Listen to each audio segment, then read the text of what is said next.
Welcome to Burlap Teachers. Enjoy the video. You start by making sure you have admin rights and that you save any open work. This avoids losing progress. Next, open the Xbox app and sign out of the account you want removed. This severs the active session.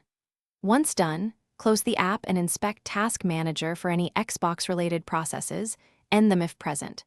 Doing this first prevents background sign-in loops and lets the system forget the account before you remove formal credentials.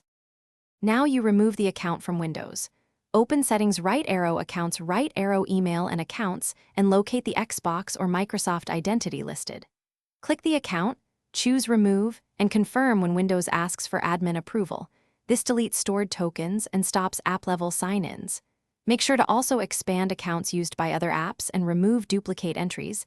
That step clears cached credentials that might auto-reconnect. Once finished, restart or sign out to ensure changes take effect system-wide. Finish by cleaning leftover credentials.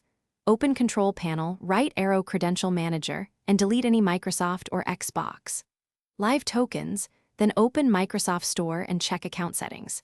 If the Xbox app still signs in, go to Settings right arrow Apps right arrow Xbox right arrow Advanced Options and either reset or uninstall to clear persistent data.